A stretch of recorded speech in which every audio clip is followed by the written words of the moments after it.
दोस्तों, आप इस बात को मानेंगे कि हमारे बीच भगवान श्री कृष्ण और शिव जी मृत्युलोक में आते जाते हैं। लेकिन दोस्तों, कभी-कभी ये लोग संकट में पड़ जाते हैं। इनका अपमान हो जाता है। लेकिन जब इनका अपमान होता है इन दोनों का, तो मृत्युलोक तीनों लोग में हाहाकार मच जाती है। ये सत्य वचन है। भले देर से कड़वा सच है, पर्दा है, लेकिन सत्य है।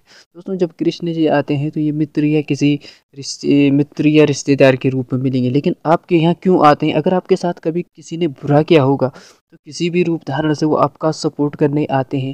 लेकिन वही लोग गलत होते हैं जो ऐसे लोगों से उलझ जाते हैं।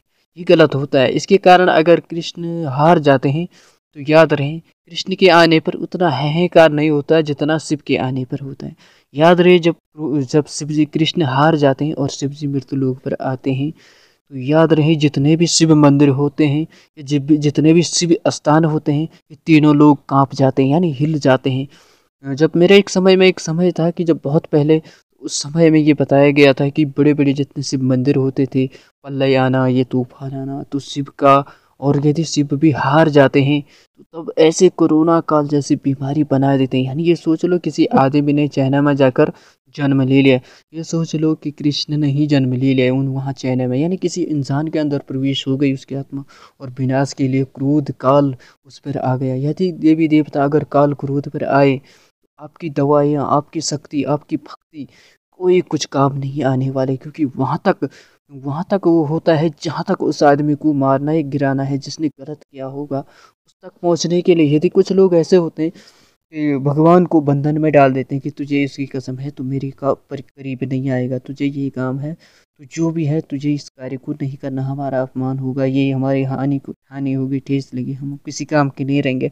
तो ऐसी जगह भगवान कभी नहीं जाते। क्रोध के कारण बड़ी बड़ी हानियाँ होती हैं। तो इसी कारण जैसे कोरोना आ गया, अचानक से आ गया, तो जहाँ भगवान नहीं जा पाते, जहाँ भगवान का अपमान हुआ, भगवान को ठेस पहुँचाई गई होगी, तो वहाँ ऐसे कोरोना बीमारी बनकर चला गया कि इसका समाधान तब तक नहीं होगा जब तक पाप का अंत नहीं होता।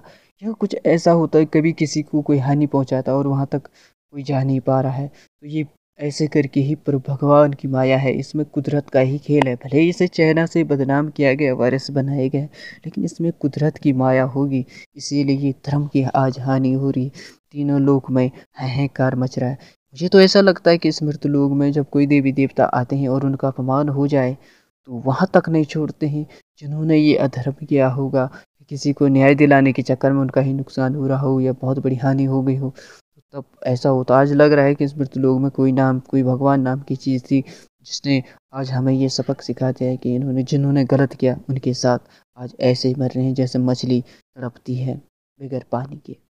आप देख रहे हैं माता पिता गुरु।